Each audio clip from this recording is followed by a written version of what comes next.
Yo, what's good, y'all? We back with another video, and Game 7 of the Eastern Conference Finals finally went down. The Boston Celtics barely hang in there to beat the Miami Heat and move on to the NBA Finals. And that was tough, to disrupt what I was going to talk about and just talk about Game 7 for a quick second. That was tough, because if you're a Miami Heat fan, you gotta be in some pain. They made such a great run towards the end of that game. I thought they were seriously going to tie it and go to overtime. Jimmy Butler played a great game. Didn't have 47 like I said he was. If you want to watch the previous video where I said what Boston had to do to win, basically almost everything happened, it felt like. And, Miami just didn't pull through. They didn't pull through enough, and they lost by, 4? So now the Boston Celtics will move on to the NBA Finals and get the matchup that we've pretty much been waiting for. Outside, once Phoenix got eliminated, we pretty much thought it was going to be Boston versus either Phoenix or Golden State. Happened to be Golden State. Both teams have been through a lot to get to this point, with Golden State obviously having their run put on pause the previous 2 seasons due to injuries. It led to one of the league's worst records in 2019-2020, and then missing the playoffs last season, losing in the play-in game to the Memphis Grizzlies. Now, in the case of Boston, they were having a disappointing first 3-4 months of the regular season, but then they flipped that switch, became the NBA's best defensive team, propelled them to a 33-11 record in their final 44 games of the season, and they finished with the second best record in the Eastern Conference. But now that we know what both these teams went through to be here, let's go a little more in depth and have a little preview of what to expect in this finals matchup.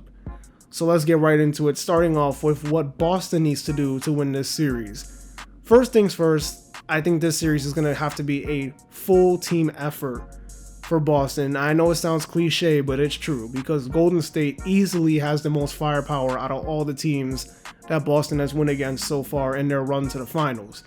So they can't afford to have any, bad shooting nights like they did versus Miami in the conference finals, or any of these type of games where a guy is struggling, because Golden State got guys on that roster that can put up 20 on any given night, and it's more than 2. Tatum and Brown obviously are going to have to step up big time. Hopefully the team can click around them and provide what they need. Marcus Smart obviously on the defensive end, Robert Williams defensive end, and now Horford also on that end as well. But outside of that, Boston has the perfect team. They have the perfect team to match up with this Warriors squad, in my opinion.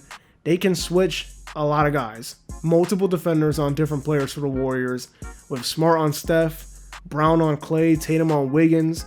Those 3 players match up really well defensively with Golden State's 3 best starters. And if Steve Kerr even wants to go with their best offensive lineup with Jordan Poole in there and then sliding Draymond down to the 5, Boston can match up on that end too. They can put in a Grant Williams and move Al Horford down to the 5 and still keep that mobility and that defensive tenacity to keep pushing through and fight back with Golden State. So if there was any team that was in these playoffs that had the best chance to knock off the Warriors, there were only 2. It was Phoenix, who's not here no more, and it was Boston. And now Boston gets the opportunity to do that here in the finals. As for Golden State, I think their depth will play a major role in this series, because if the news is true of Gary Payton Jr. coming back by the time Game 1 starts, I think that's big news for them. I'm really interested to see how Steve Kerr will use other key guys on that bench like Kuminga and Moody, like he did in Games 4 and 5 versus Dallas. And then as for the players on the floor, this is yet another series where Andrew Wiggins will have to play a huge role, especially guarding Tatum and guarding Brown throughout the series. And I think Klay Thompson will be the X factor of this series, because as we've seen on different occasions this season, if he gets to playing how Klay would play before his injury, then the Warriors are extremely hard to beat.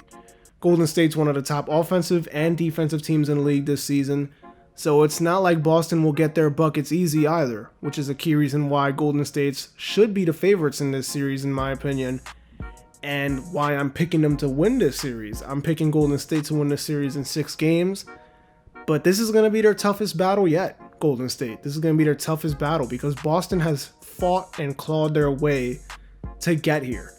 This is the best run they've had easily, and obviously because this is the first time they've been to the finals since the Pierce, Garnett, and Ray Allen days. So this is their best run, and this is their best team they've had since that time. They got it all. They got defense, they got offense. I just think the reason why I'm picking Golden State is because Golden State just got that experience, and Golden State also just got more offensive firepower.